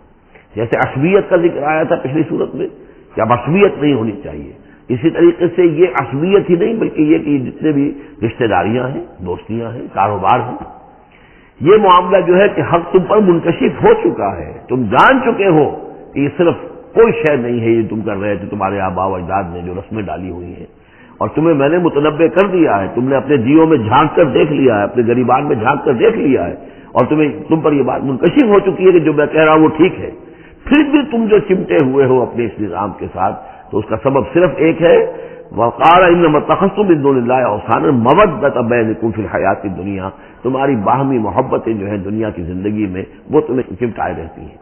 یہی معاملہ ہے اس دنیا میں جب کوئی تحریک اٹھتی ہے اللہ کے دین کے کام کرنے کے لیے، اور بہت مخلص لوگ اس میں شامل ہوتے ہیں، محنت کرتے ہیں، کوشش کرتے ہیں۔ فرض کیجئے کسی شخص سے کوئی غلطی ہو گئی، کوئی غلط رخ مڑ گئی تحریک، اب وہ تحریک جو ہے وہ کافی عرصے کے بعد اس کے اثرات ظاہر ہوئے، اس کے نتائج جو ہے لوگوں کے سامنے آ رہے ہیں، محسوس بھی ہو جاتا ہے کہ یہ واقعتاً ہم کسی غلط راستے پر آ گئے ہیں، لیکن یہ کہ پھر وہ ایک عصبیت جماعتی ایسی پیدا ہو جاتی ہے کہ سب کچھ ماننے کے باوجود پھر اس جماعت کو چھوڑنے کو تیار نہیں۔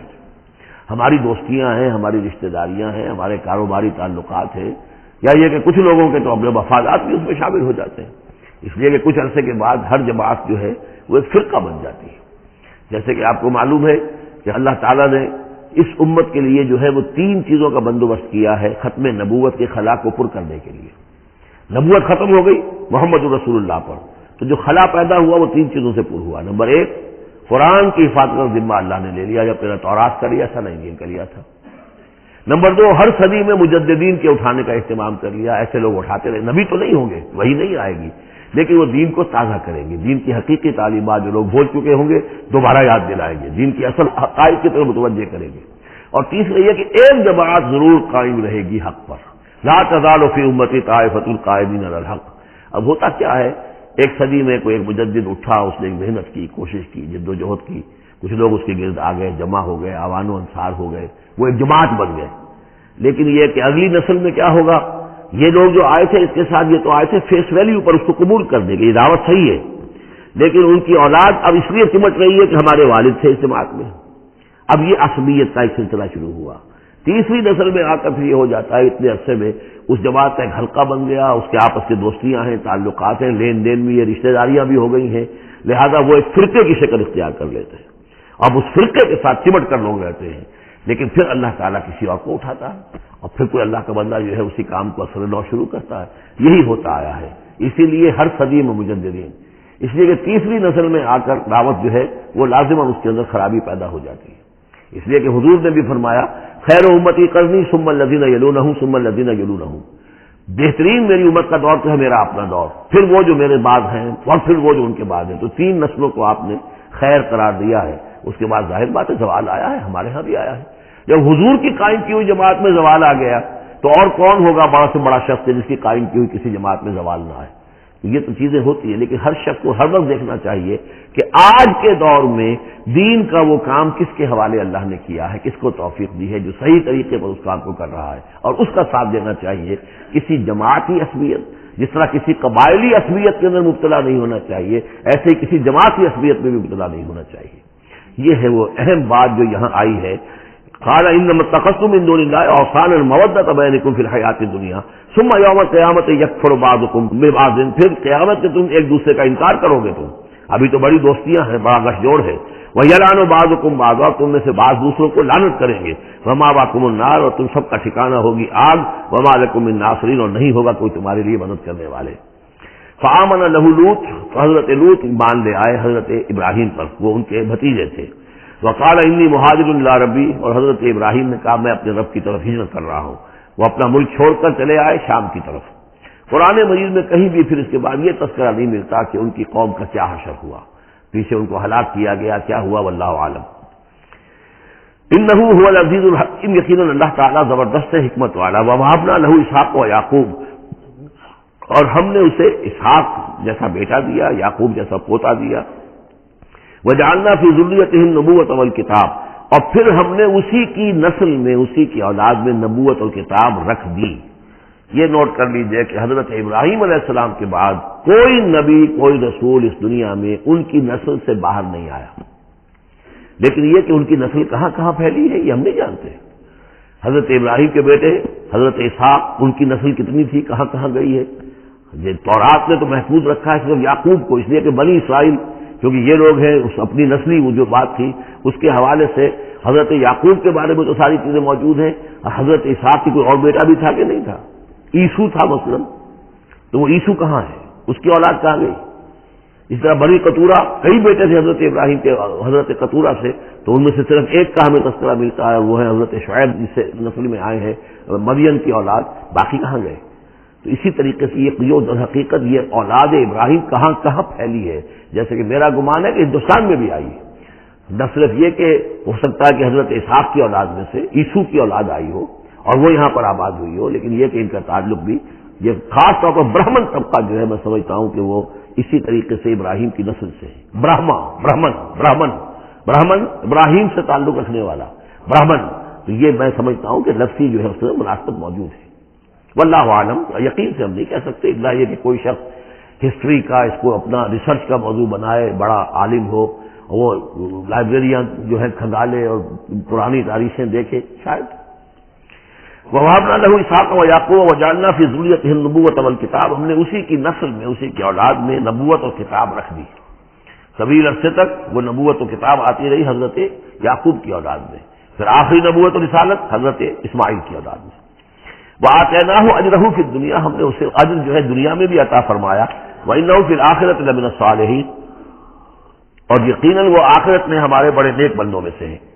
وَلُوطًا، اور ہم نے لوط کو بھیجا. اذ قال لقومه انکم لتاتون الفاحشہ، جب انہوں نے کہا اپنی قوم سے، یہ جو قوم کہا گیا مجازن، حقیقتاً وہ قوم ان کی نہیں تھی. حضرت لوط جو ہے وہ تو بھیجے گئے ہیں ان شہروں کی طرف، یہی ایک استثناء ہے، ورنہ ہر قوم کی طرف رسول اسی میں سے بھیجا گیا. لیکن چونکہ حضرت ابراہیم کے بعد کوئی رسول کسی اور قوم میں ہو نہیں سکتا، اس لیے عمورہ اور صدوم کی بستیوں میں جو بھیجے گئے وہ حضرت لوط ہیں جو حضرت ابراہیم علیہ السلام کے بھتیجے ہیں. انکم لتاتون الفاحشہ، تم لوگ بڑی بے حیائی کا ارتکاب کر رہے ہو. ما سبقکم بہا من احد من العالمین، تمام جہان والوں میں کسی قوم نے تم سے پہلے یہ حرکت نہیں کی. انکم لتاتون الرجال، کیا تم مردوں کی طرف آتے ہو اپنی شہوت کو پورا کرنے کے لیے. وتقطعون السبیل، اور راستہ مارتے ہو، یعنی فطرت کا راستہ تو یہ ہے، اولاد ہوتی ہے تو ہوتی ہے مرد اور عورت کے ملاپ سے. تم نے جو راستہ اختیار کیا تو گویا کہ اس فطرت کی راہ کو تم کاٹ رہے ہو. وَتَأْتُونَ فِي نَادِيكُمُ الْمُنكَرَ، اور تم اپنی مجلسوں میں یہ اس کا ارتکاب کرتے ہو. یہ ان کی بے حیائی کی اور ڈھٹائی کی انتہا ہو گئی تھی. فما کان جواب قومہ، تو نہیں تھا جواب اس کی قوم کا کوئی، الا ان قالوا، سوائے اس کے کہ انہوں نے کہا ائتنا بعذاب اللہ ان كنت من الصادقین، اے لوط اگر سچے ہو تو اللہ کا عذاب لے آؤ. قال رب انصرنی علی القوم المفسدین، تو حضرت لوط نے دعا کی پروردگار میری مدد فرما ان مفسدوں کے خلاف. ولما جاءت رسلنا ابراہیم بالبشرا، اور جب ہمارے جو ایلچی تھے یعنی وہ جو فرشتے آئے تھے انسانی شکل میں ابراہیم کے پاس بشرا لے کر، بشارت لے کر حضرت اسحاق کی ولادت کی. قالوا انا مہلکو اہل هذه القریہ، انہوں نے کہا کہ ہم ہلاک کرنے کے لیے بھیجے گئے ہیں ان بستی والوں کو. ان اہلھا کانوا ظالمین، یقیناً اس کے جو بستی والے جو ہیں، اس بستی کے لوگ رہنے والے، وہ بڑے ظالم ہیں، گناہگار ہیں. قال ان فیھا لوطا، حضرت ابراہیم نے کہا اس میں تو لوط بھی تو ہے اسی بستی کے اندر. قالوا نحن اعلم بمن فیھا، انہوں نے کہا ہمیں خوب معلوم ہے کہ کون کون ہے اس میں. لننجینہ اہلہ الا امرأتہ، ہم اسے بچا لیں گے، نجات دیں گے، اس کو بھی، اس کے گھر والوں کو بھی، سوائے اس کی بیوی کے. کانت من الغابرین، وہ ہوگی رہ جانے والوں میں. ولما ان جاءت رسلنا لوطا، اور جب وہ ہمارے ایلچی جو ہے وہ پہنچے حضرت لوط کے پاس، سیء بہم، ان کو دیکھ کر وہ پریشان ہوئے. وضاق بہم ذرعا، اور ان کا دل جو بہت تنگ ہوا. خوبصورت لڑکوں کی شکل میں آئے تھے. وقالوا لا تخف ولا تحزن، انہوں نے کہا نہیں آپ نہ کوئی خوف کھائیں اور نہ کوئی رنجیدہ ہو. انا منجوک واہلک، ہم تو آپ کو نجات دینے کے لیے آئے ہیں اور آپ کے گھر والوں کو، الا امرأتک، سوائے آپ کی بیوی کے. کانت من الغابرین، وہ پیچھے رہنے والوں ہی میں ہے. انا منزلون علی اہل هذه القریۃ رجزا من السماء، ہم نازل کرنے والے ہیں اس بستی کے رہنے والوں پر ایک آفت، ایک عذاب آسمان سے، بما کانوا یفسقون، پر سبب اس فسق کے اور فجور کے اور گندگی کے جو وہ کر رہے تھے. وَلَقَدْ تَرَكْنَا مِنْهَا آیَةً بَيِّنَةً، اور ہم نے چھوڑ دیا اس میں سے، اس بستی میں سے کوئی نشانی جو ہے وہ اس وقت تک موجود ہوگی جبکہ قرآن نازل ہوا ہے. اسی لیے کہ قرآن کہتا ہے بار بار تم گزرتے ہو ان بستیوں کے کھنڈرات کے اوپر سے. بَيِّنَةً لِقَوْمٍ يَعْقِلُونَ، ان لوگوں کے لیے کہ جو عقل سے کام لے. وَإِلَىٰ مَدْيَنَ أَخَاهُمْ شُعَيْبًا، اور مدین کی طرف ہم نے بھیجا ان کے بھائی شعیب کو. فقال یا قوم اعبدوا اللہ، اور انہوں نے کہا کہ اے میری قوم کے لوگوں اللہ کی بندگی کرو. وارجوا الیوم الآخرہ، اور دیکھو آخرت کے دن کی، قیامت کے دن کی انتظار میں رہو، امید میں رہو، وہ قیامت کا دن آ کر رہے گا. ولا تعثوا فی الارض مفسدین، اور زمین میں فساد بچاتے مت پھرو. فکذبوہ، تو انہوں نے اس سے جھٹلا دیا. فاخذتہم الرجفۃ، تو انہیں آ پکڑا ایک زلزلے نے. فاصبحوا فی دارہم جاثمین، تو وہ اپنے گھروں کے اندر پڑے رہ گئے اوندھے ہوئے. وعادا وثمود، اسی طرح عاد اور ثمود. وقد تبین لکم من مساکنہم، اور تمہیں معلوم ہے کہ ان کے مسکن کہاں تھے، تمہارے لیے واضح ہیں کہاں رہتے تھے یہ، کہاں آباد تھے. وزین لہم الشیطان اعمالہم، اور شیطان نے ان کے لیے ان کے برے اعمال کو، مشرکانہ افعال کو مزین کر دیا تھا، اسی میں مگن سے خوش تھے. فصدہم عن السبیل، اور روک دیا تھا انہیں اللہ کے صحیح راستے سے، صراط مستقیم سے، جو صراط توحید ہے اس سے. وَكَانُوا مُسْتَبْصِرِينَ، حالانکہ وہ تھے بہت ہوشیار، بہت غور کرنے والے، سوچنے والے، بڑے دانشور تھے. لیکن یہ کہ یہ بڑے دانشور جو ہے کسی جگہ ایسا بھی ہوتا ہے، بہت بڑا عقل مند انسان جو ہے وہ اپنے ناک کے نیچے کے پتھر سے ٹھوکر کھاتا ہے. اور اس کی سب سے بڑی مثال جو ہے وہ ہمارے آج کل کے سائنسدان ہیں، کتنی باریکیاں دیکھ رہے ہیں اس کائنات کی، سب کچھ دیکھ لیا، اللہ نظر نہیں آتا، کہاں سے کہاں دیکھ رہے ہیں، کتنی بڑی بڑی ٹیلیسکوپس ہیں، اور کتنے ٹریلین وہ لائٹ ایئرز کے اوپر دریافت کر رہے ہیں کہ نیا ستارہ وجود میں آ گیا، سب کچھ ہو رہا ہے، لیکن یہ کہ ان تمام چیزوں کو دیکھنے کے باوجود ان کا دماغ اللہ کی طرف منتقل نہیں ہوتا۔ یہ ہے کہ ایک طرف سے اندھے ہیں، ایک آنکھ کھلی ہے، ایک آنکھ بس اندھی ہے۔ تو اگرچہ وہ بھی تھے بڑے ہوشیار مستبصرین، یعنی استبصار جو ہے یہ باب استفاض دیکھنا، بڑے غور سے دیکھا کرتے تھے، مشاہدہ کرتے تھے، آبزرو کرتے تھے، سب کچھ تھے، باقی سب کچھ نظر آیا انہیں، ڈھونڈنے والا ستاروں کی گزرگاہوں کا اپنے افکار کی دنیا میں سفر کر نہ سکا، وہ ساری جو ہے وہ ستاروں کی گزرگاہیں جو ہے ان کی تحقیق ہو رہی ہے، لیکن یہ کہ میں خود کون ہوں، کہاں سے آیا ہوں، کہاں جا رہا ہوں، میری زندگی کا مال کیا ہے، اس کا مقصد کیا ہے، بس پیدا ہونا، کھانا پینا، جانوروں کی طرح رہنا اور ختم ہو جانا۔ Is that all? Is death the end of over existence? کیا موت پر ہمارے وجود کا خاتمہ ہو جائے گا؟ تو کیا زندگی ہوئی؟ عمر دراز مانگ کے لائے تھے 4 دن، 2 آرزو میں کٹ گئے، 2 انتظار میں، کتنا وقت تو گزر گیا، بچپن کے اندر ابھی فہم ہی نہیں تھا، لڑکپن ہے، اس کے بعد نوجوانی ہے، اس کے کچھ اپنے ہی اور جو ہے اس کی کیفیات ہوتی ہیں، جب ذرا ہوش اور شعور آیا ہے، ایک ذرا ہوش میں آنے کے خطا کار ہیں ہم، اور اس کے بعد پھر بڑھاپا آ گیا، اور اس کے بعد وہ ہے مثل کہلا یعلم من بعد علم شیئا، بس یہی زندگی ہے، یہ اشرف المخلوقات ہے، یہ مسجود ملائک کی زندگی یہ ہے؟ نہیں، اصل زندگی تو ہے تو اسے پیمانہ امروز و فردا سے نہ ناپ، جاویداں پہ ہمدماں ہر دم جواں ہے زندگی، وہ زندگی تو ابدی ہے۔ یہ تو اس کا چھوٹا سا حصہ علیحدہ کر کے ایک امتحانی وقفہ بنا دیا ہے، اسے ایک امتحانی وقفہ ہے، 3 گھنٹے کا نہیں، 30 سال کا صحیح، بس اس کے علاوہ کچھ نہیں، کوانٹیٹیو فرق ہے، کوالیٹیٹیو نہیں۔ وَقَارُونَ وَفِرْعَوْنَ وَحَامَانَ، اور ہلاک کیا ہم نے قارون کو بھی اور فرعون کو بھی اور حامان کو بھی، وَلَقَدْ جَاءَهُم مُوسَىٰ بِالْبَيِّنَاتِ، ان کے پاس موسیٰ آئے تھے واضح تعلیمات لے کر، فَاسْتَكْبَرُوا فِي الْأَرْضِ، انہوں نے زمین میں تکبر کیا، وَمَا كَانُوا سَابِقِينَ، لیکن یہ کہ وہ ہماری پکڑ سے بچ کر نکل جانے والے نہیں تھے، ہم سے آگے نہیں نکل سکتے تھے۔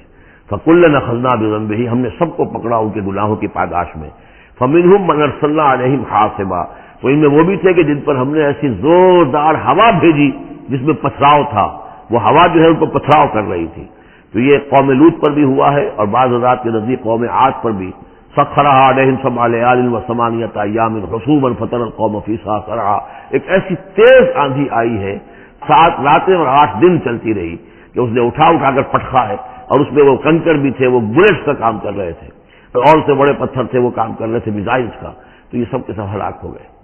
فمنہم من ارسلنا علیہ حاصبا ومنہم من اخذته الصیحہ، اور ان میں سے وہ بھی تھے کہ جن کو ایک چنگھاڑ نے آ پکڑا، یہ سمود اور اہل مدین تھے۔ ومنہم من خسفنا به الارض، ان میں وہ بھی تھے کہ جنہیں ہم نے زمین میں دھسا دیا، یہ قارون کا معاملہ ہے جو سورہ قصص میں آ چکا ہے۔ ومنہم من اغرقنا، اور وہ بھی تھے جنہیں ہم نے غرق کر دیا، اور غرق کرنے کے 2 طریقے ہوئے، ایک تو یہ کہ جو قوم آباد تھی، قوم نوح جہاں تھی وہی غرق کیا، وہی کا وہی، لیکن یہ کہ ایک یہ ہے کہ فرعون کو اور اس کے فوج کو اور لاؤ لشکر کو ان کے محل سے نکال کر، ان کے شہروں سے نکال کر لا کر اور سمندر میں غرق کیا۔ وما كان الله ليظلمهم، لیکن اللہ تعالیٰ ان پر ظلم کرنے والا نہیں تھا، ولكن كانوا انفسهم يظلمون، بلکہ یہ تو وہ خود اپنے اوپر ظلم کر رہے تھے۔ مثل الذين اتخذوا من دون الله اولیاء كمثل العنكبوت، یہ بھی اس حصے کی ان 3 رکوعوں کی بڑی اہم آیت ہے، تمثیل ہے، مثال ان لوگوں کی کہ جنہوں نے اللہ کے سوا کسی کو اپنا حمایتی بنا رکھا ہے۔ یہ حمایتی غیر مرئی بھی ہو سکتے ہیں، جیسے یہ ہماری دیوی ہے، یہ دیوتا ہے، یہ اس کی کرپا چاہیے، اس کی نظر کرم ہو، یہ ہمارے جو اولیاء اللہ ہیں، ذرا ان کی طرف سے اگر کچھ ہمیں فیض پہنچ جائے، اور یہ بھی ہوتا ہے دنیا میں بھی، مادی اعتبار سے بھی، اور یہ جو بھی کاز اینڈ ایفیکٹ کا سلسلہ اس کے تحت بھی تو ہم آخر لوگوں کو اپنا دوست سمجھتے ہیں، یہ ہمارے حمایتی ہے، یہ ہماری مدد کریں گے، لیکن واقعہ یہ ہے کہ سوائے ایک اللہ کی دوستی کے باقی ساری دوستیاں جو ہیں وہ بکری کے جالے جتنی بس مضبوط ہیں، اس سے زیادہ نہیں ہے۔ مثل الذین اتخذوا من دون اللہ اولیاء کمثل العنکبوت، جن لوگوں نے اللہ کو چھوڑ کر کسی اور کو اپنا پشت پناہ اور مددگار بنایا ہے، کسی اور پر توکل ہے، کسی اور پر سہارا ہے، امریکہ ہماری مدد کرے گا، وہ جو کچھ 71 میں ہوا وہ آپ کو معلوم ہے، وہ بیڑا اس کا جہاز بھی آ رہا تھا، لیکن یہ کہ کوئی مدد ہماری نہیں کی گئی۔ کوئی نہیں ہے، کوئی کسی کا سہارا بننے والا نہیں ہے۔ سہارا تو اگر کوئی ہے تو وہ اللہ ہے، لیکن اس کو تم نے چھوڑ دیا، اس کو سہارا نہیں بنایا۔ مثل الذین اتخذوا من دون اللہ اولیاء کمثل العنکبوت اتخذت بیتا، یہ بکری بھی تو ایک گھر بناتی ہے، جالا بناتی ہے۔ وَإِنَّ أَوْهَنَ الْبُيُوتِ لَبَيْتُ الْعَنكَبُوتِ، اور سب جانتے ہیں کہ تمام گھروں میں سب سے زیادہ کمزور گھر وہ اس مکڑی کا گھر ہے۔ لو كانوا يعلمون، کاش کہ انہیں معلوم ہوتا۔ ان اللہ یعلم ما يدعون من دونہ من شیء، اللہ خوب جانتا ہے کہ جس کو یہ پکار رہے ہیں اللہ کے سوا کوئی شے ہے ہی نہیں۔ وهو العزیز الحکیم، اور وہ زبردست ہے حکمت والا۔ وتلك الامثال نضربها للناس وما يعقلها الا العالمون، اور یہ مثالیں ہیں کہ جو ہم لوگوں کے لیے بیان کرتے ہیں لیکن نہیں سمجھتے ان سے مگر وہی لوگ کہ جو علم رکھنے والے ہیں۔ خلق اللہ السماوات والارض، اللہ تعالیٰ نے آسمان و زمین تخلیق فرمائے بالحق، حق کے ساتھ۔ ان فی ذلک لآیۃ للمؤمنین، یقیناً اس میں نشانی ہے اہل ایمان کے لیے۔ اب یہ جو بقیہ 3 رکوع ہیں 21ویں پارے میں آ رہے ہیں، یہ جیسا کہ میں نے کیا اس میں 2 لڑیاں ہیں بٹی ہوئی۔ ایک لڑی ہے خطاب اہل ایمان سے، یہاں ایک جگہ آپ کو مل جائے گا کہ براہ راست خطاب بھی ہے، یا عبادی الذین آمنوا، یا ایھا الذین آمنوا والا جو ہے کہ جو مدنی صورتوں میں جو خطاب کا صیغہ ہے وہ تو یہاں بھی نہیں آیا، لیکن براہ راست خطاب کیا ہے۔ لیکن یہ کہ اگر گنتی کریں گے تو کچھ 10 احکام اور دیے گئے ہیں ان لوگوں کو جو دین کے لیے کسی محنت کے اندر جد و جہد میں، اس کو غالب کرنے کی کسی کوشش میں، اس کی تحریک میں، اس کی دعوت میں لگے ہوئے ہوں، اور اس میں ان کے لیے مصائب ہوں، مشکلات ہوں، تکالیف ہوں، پریشانیاں ہوں، تو ان کے لیے کیا ہدایات ہے؟ سب سے پہلی ہدایت 100 ہدایتوں کی ایک ہدایت، اتل ما اوحی الیک من الکتاب، تلاوت کرتے رہا کرو اس شے کی جو وحی کی گئی ہے آپ کی جانب کتاب میں سے۔ یہی ہم پڑھ چکے ہیں سورہ کہف میں بھی، وَاتْلُ مَا أُوحِیَ إِلَيْكَ مِنْ كِتَابِ رَبِّكَ لَا مُبَدِّلَ لِكَلِمَاتِهِ وَلَن تَجِدَ مِن دُونِهِ مُلْتَحَدًا۔ وہی بات، سب سے بڑا سہارا بندہ مومن کا کیا ہے؟ اللہ پر جتنا یقین ہوگا، اللہ پر جتنا بھروسہ ہوگا، اللہ سے جتنا تعلق ہوگا اتنا ہی صبر کرے گا۔ وَاصْبِرْ وَمَا صَبْرُكَ إِلَّا بِاللَّهِ، اور اللہ کے ساتھ تعلق کا سب سے بڑے ذریعہ یہ قرآن مجید ہے۔ طرفوا بِأَيْدِيكُمْ وَطَرَفُوا بِيَدِ اللَّهِ، اس کا ایک سرا تمہارے ہاتھ میں ہے، ایک سرا اللہ کے ہاتھ میں ہے۔ القرآن حبل اللہ الممدود من السماء إلى الأرض، حضرت عبداللہ ابن مسعود کی روایت کردہ حدیث ہے، حضور نے فرمایا یہ اللہ کی رسی ہے، مضبوطی کے ساتھ تھام لو اس کو، یہ تلی ہوئی ہے زمین سے آسمان تک۔ تو واعتصموا بحبل اللہ جميعا، تو اس کے لیے یہ کہ قرآن پڑھا کرو۔ اتل ما اوحی الیک من الکتاب واقم الصلاۃ، اور قرآن کے بعد نمبر 2 نماز قائم کرنا۔ یہ نماز جو ہے اقیم الصلاۃ لذکری، یہ سورہ طٰہٰ میں ہم پڑھ آئے ہیں، حضرت موسیٰ کو پہلی وحی ہو رہی ہے، پہلی گفتگو ہو رہی ہے کوہ طور پر، اقیم الصلاۃ لذکری ان الصلاۃ تنہیٰ عن الفحشاء والمنکر، یقیناً یہ نماز روکتی ہے بے حیائی کے کاموں سے بھی اور برے کاموں سے بھی۔ وَلَذِکْرُ اللَّہِ اکبر، اور جان لو اللہ کا ذکر سب سے بڑی شے ہے۔ یہاں ذکر کو علیحدہ نہ سمجھیں، یہی ذکر ہے، قرآن جو ہے الذکر ہے۔ ہم نے سورہ ہجر میں دیکھا الذکر، انا نحن نزلنا الذکر وانا لہ لحافظون، تو ذکر میں سب سے پہلے قرآن ہے۔ نمبر 2 اقیم الصلاۃ لذکری، نماز قائم کرو میری یاد کے لیے۔ قرآن تو ہے ہی مجسم ذکر، نماز ذکر کے لیے ہے۔ اور تیسری چیز کیا ہے؟ ادعیہ معصورہ ہے محمد رسول اللہ صلی اللہ علیہ وسلم کی، زندگی کا ہر کام کرتے ہوئے دعا ہے۔ آپ بیت الخلاء میں داخل ہو رہے ہیں تو دعا ہے، نکل رہے ہیں تو دعا ہے، گھر سے باہر جا رہے ہیں دعا ہے، گھر میں داخل ہو رہے ہیں دعا ہے، شیشہ دیکھا ہے تو دعا ہے، کپڑے بدلے ہیں دعا ہے، ہر کام کیجئے وہ، لیکن یہ کہ آپ کا اس وقت اللہ کے ساتھ ذہنی رشتہ قائم رہتا ہے۔ چوتھے نمبر پر جو بھی اور حضور نے فرمائے ہیں، یہ 33 مرتبہ سبحان اللہ، 33 مرتبہ الحمدللہ اور اللہ اکبر، یہ بھی ذکر ہے۔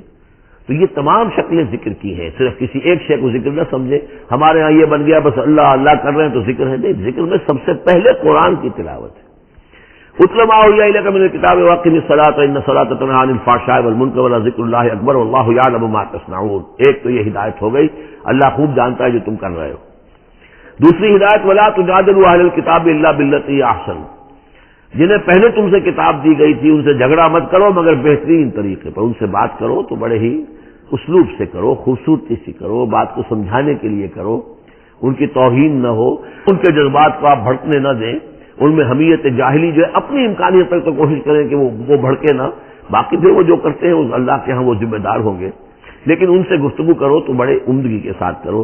الا الذین ظلموا منہم، سوائے ان کے جو ان میں سے ناانصافی پر تل گئے ہوں. اب یہ استثناء جو دو معنی میں ہے. ایک تو یہ ہے کہ اس کا مطلب یہ کہ ان سے مجادلہ کرو ہی نہ، اور دوسرے یہ کہ اگر ان کے ساتھ کسی وقت کوئی سختی بھی کرنی پڑے، کوئی سخت جملہ بھی کہنا پڑے تو اجازت ہوگی. جہاں معلوم ہو جائے کہ یہ بھٹ درمی کے اوپر جو ہے آ گیا ہے تو وہاں اس دونوں کا امکان پیدا ہو جائے گا. وقولوا، لیکن تمہیں ان سے کہنا کیا ہے یہ بھی سمجھ لو، تاکہ اب اس کو یہ سمجھیے کہ یہ ہمیں مسلمانوں میں جب کام کرنا ہے، مسلمان سو گئے ہیں، بھول گئے اپنے سبق کو، انہیں یاد دلانا ہے تو اسی انداز میں انہیں یاد دلانا ہے. قولوا آمنا بالذی انزل الینا وانزل الیکم، ان سے کہو بھائی ہم تو ایمان رکھتے ہیں اس پر بھی جو تمہاری طرف نازل کیا گیا اور اس پر بھی جو آپ کی طرف نازل کیا گیا. وَإِلَٰهُنَا وَإِلَٰهُكُمْ وَاحِدٌ، اور یہ تو نہیں ہے کہ ہمارا خدا کوئی اور ہے تمہارا خدا کوئی اور ہے، ہمارا الہ اور تمہارا الہ ایک ہی تو ہے. وَنَحْنُ لَهُ مُسْلِمُونَ، اور ہم تو اسی کے سامنے فرما بردارانہ اپنا سر جھکا چکے ہیں.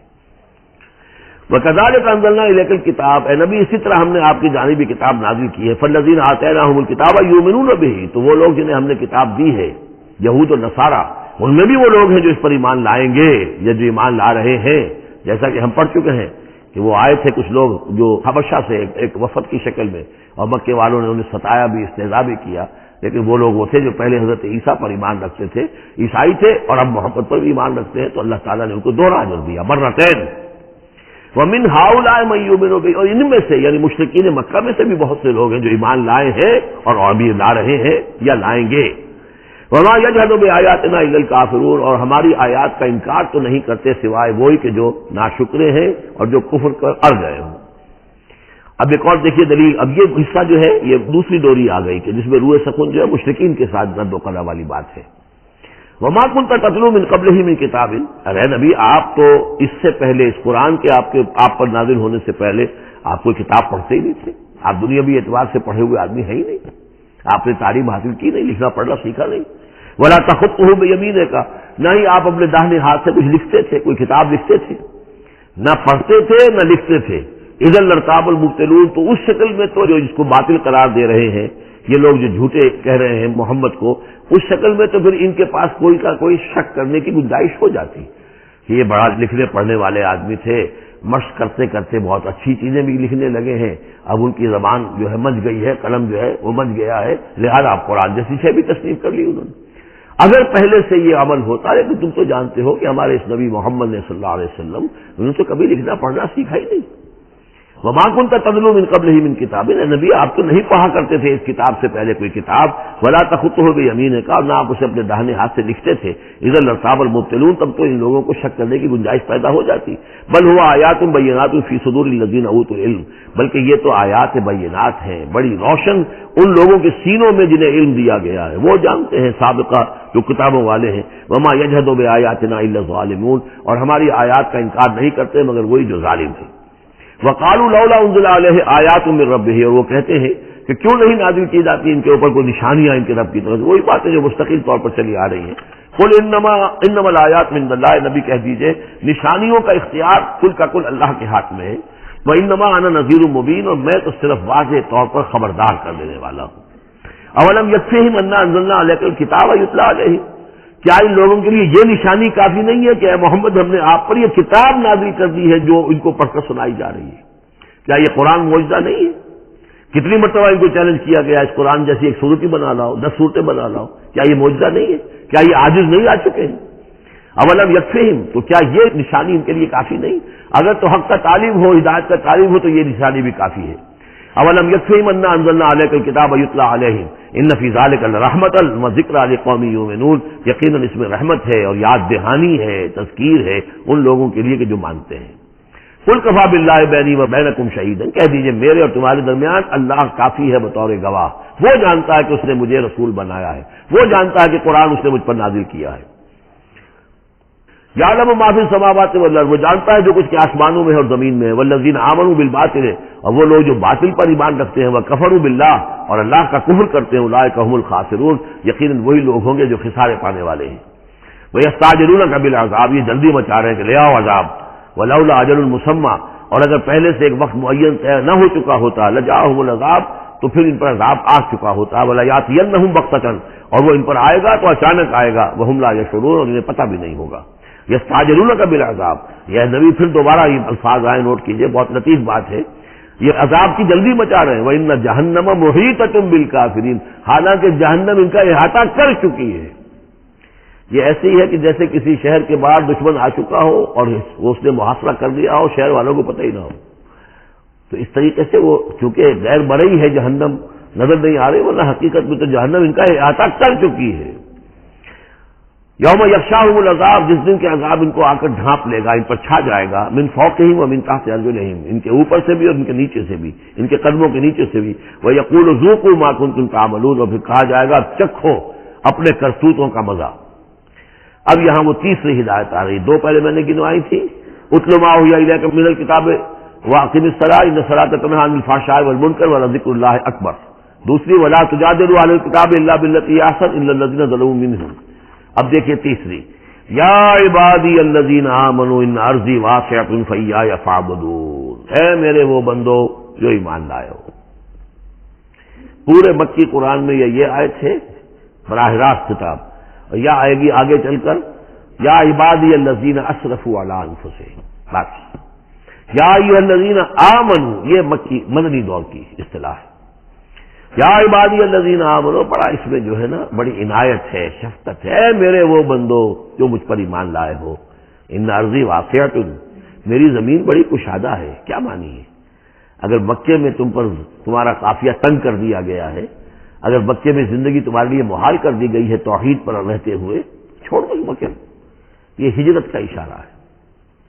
در حقیقت ہجرت حبشہ جو ہے یہ اس کی طرف رہنمائی ہے اس آیت کے اندر، کہ چلے جاؤ، اگر یہاں برداشت سے باہر ہو رہا ہے، تمہارے لیے ناقابل برداشت اگر ہو رہا ہے یہاں کا معاملہ، اور نہیں مزید تو ہندر پاتے، تو اس جگہ کو چھوڑ دو۔ یا عبادی الذین آمنوا ان ارضی واسعۃ، میری زمین بڑی کشادہ ہے، فایایا فاعبدون، بس صرف میری ہی بندگی کرو۔ چوتھی ہدایت، کل نفس ذائقۃ الموت، دیکھو موت تو آنی ہی آنی ہے، آج آ جائے کل آ جائے، آج نہ آئے کل آ جائے گی۔ آخر عمار اور یاسر کو ابو جہل نے اگر فرض کرو کہ ذبح کر دیا ہے، تو فرض کیجئے کہ چند دن اور جیتے تو موت تو پھر بھی آنی تھی نا۔ تو کل نفس ذائقۃ الموت، اگر یہ بات ذہن میں رہے کہ موت تو آنی ہی آنی ہے، آج نہیں تو کل، تو پھر بھی انسان جو ہے اس کے اندر ہمت بنی رہے گی کہ میں خام کا اپنی زندگی بچانے کے لیے حق کو چھوڑوں اور باطل سے ساز باز کروں، اس سے مصالحت کروں۔ ثم الینا ترجعون، اور پھر تم ہماری طرف لوٹا دیے جاؤ گے۔ پانچویں بات، والذین آمنوا وعملوا الصالحات لنبوئنہم من الجنۃ غرفا، ہمارے اس وعدے پر پختہ یقین رکھو کہ جو ایمان لائیں گے اور نیک عمل کریں گے، ہم لازماً ان کو جگہ دیں گے اس جنت کے بالا خانوں میں، جو سورہ فرقان کے آخری رکوع میں آیا تھا، اولئک یجزون الغرفۃ بما صبروا، انہیں غرفہ بالا خانہ ملے گا۔ تو من الجنت غرفا، جروں کے بالا خانے ملیں گے جنت کے، تجری من تحتها الانہار خالدین فیہا، جس کے نیچے ندیاں بہتی ہوں گی، اس میں وہ ہمیشہ ہمیش رہیں گے۔ نعم اجر العاملین، کیا ہی اچھا ہوگا عمل کرنے والوں کا اجر۔ چھٹی بات، الذین صبروا وعلی ربہم یتوکلون، وہ لوگ کہ جو صبر کریں اور اپنے رب پر توکل کریں۔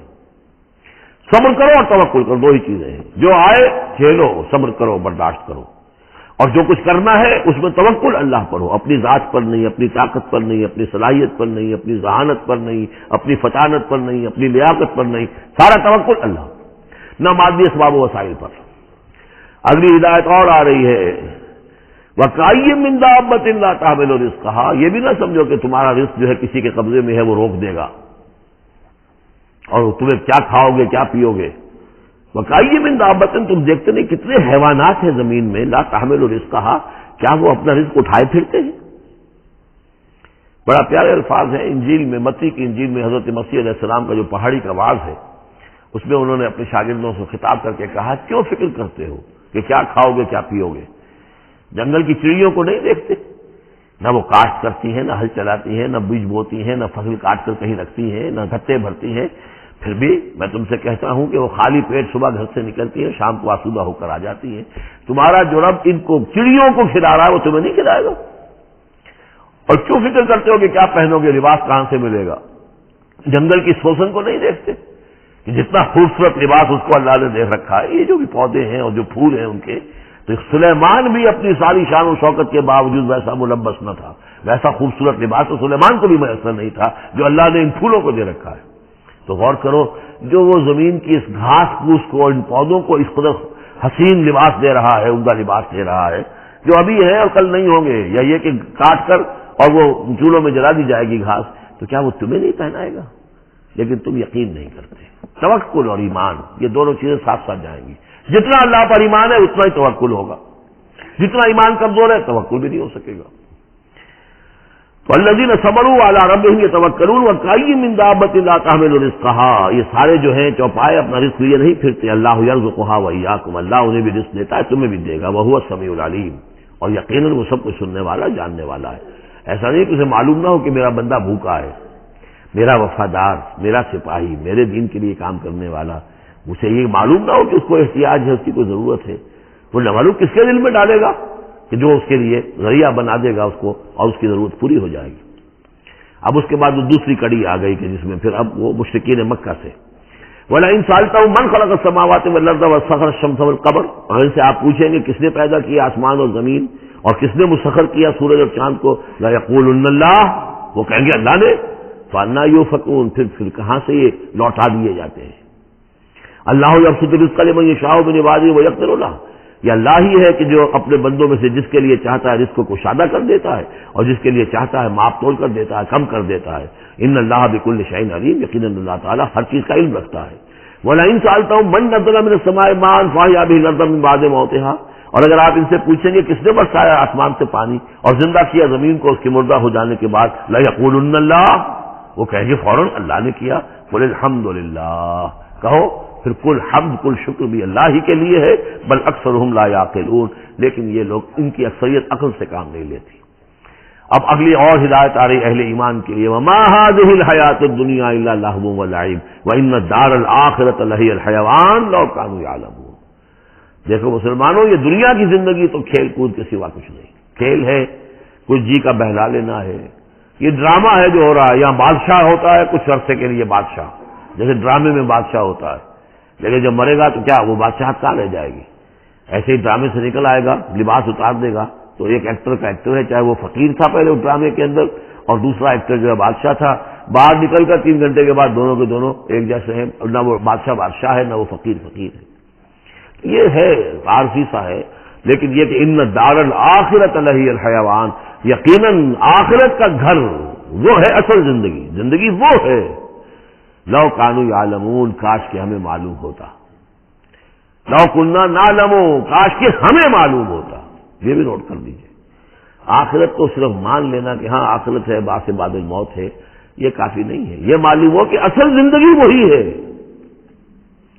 میں نے جو اس کی تشبیہ جو ہے بیان کی ہے بعض مواقع پر، کہ ایک کتاب ہوتی ہے، اس کا دیباچہ بھی ہوتا ہے، اس کا کوئی ضمیمہ بھی ہوتا ہے، چھوٹا سا ضمیمہ۔ ہمارا جو تصور ہے وہ یہ کہ اصل کتاب زندگی تو یہ دنیا کی زندگی ہے، ہاں ایک ضمیمہ اب لگا ہوا ہے آخرت کا، اس کی اہمیت ہمارے نزدیک اتنی ہے، ضمیمہ ہے بس، دنیا کی زندگی اصل زندگی ہے۔ ہونا کیا چاہیے کہ یہ دنیا کی زندگی تو دیباچہ ہے، اصل کتاب جو ہے وہ آخرت کی زندگی ہے۔ یہ ریشو پروپورشن کم سے کم، حالانکہ ویسے تو فائنائٹ اور انفائنائٹ کے درمیان کوئی ریشو پروپورشن ہو ہی نہیں سکتی، ایک لامحدود زندگی اور ایک محدود زندگی، کیا اس میں ریشو پروپورشن ہوگی؟ لیکن یہ کہ پھر بھی اگر کوئی کرنی ہے تو دیباچہ اور کتاب زندگی اصل موت کے بعد کھلے گی، یہ دیباچہ ہے، یہ مقدمہ ہے۔ ہم نے کیا سمجھا؟ اصل زندگی کتاب زندگی یہ ہے، ہاں ایک ضمیمہ بھی اس کے ساتھ ہے جس کا نام آخرت ہے۔ فَإِذَا رَكِبُوا فِي الْفُلْكِ، پھر انہی مشرکین سے پھر خطاب ہو رہا ہے، اور یہ مضمون کئی بار آ چکا ہے۔ جب یہ سوار ہوتے ہیں کشتی میں، دعوا اللہ مخلصین لہ الدین، تو پھر یہ اللہ ہی کو پکارتے ہیں، اس کے لیے اپنی اطاعت کو خالص کرتے ہوئے۔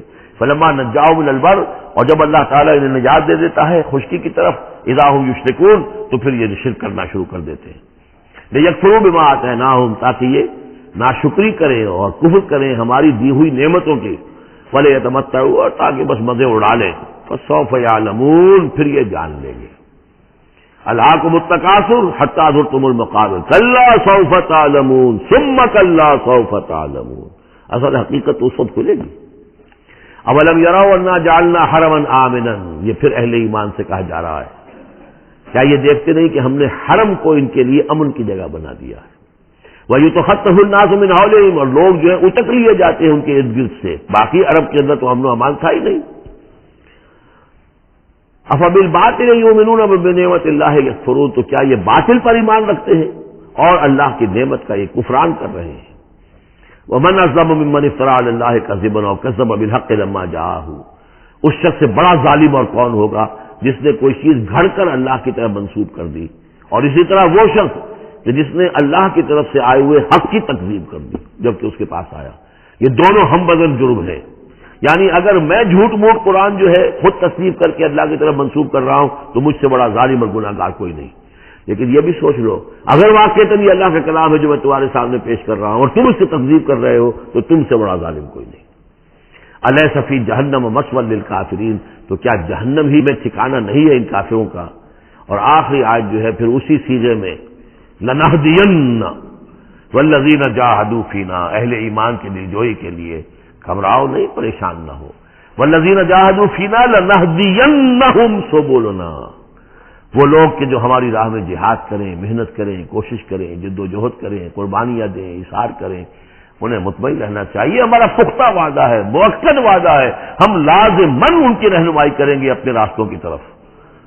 لنہدینہم سبلنا وان اللہ لمع المحسنین، اور یقیناً اللہ تعالیٰ ساتھ ہے اہل احسان کے، جو اللہ تعالیٰ پر ایمان اور یقین اس درجے کا رکھتے ہوں اور اس کے لیے تن من دھن لگانے کے لیے تیار ہوں، تو اللہ ان کے ساتھ ہے.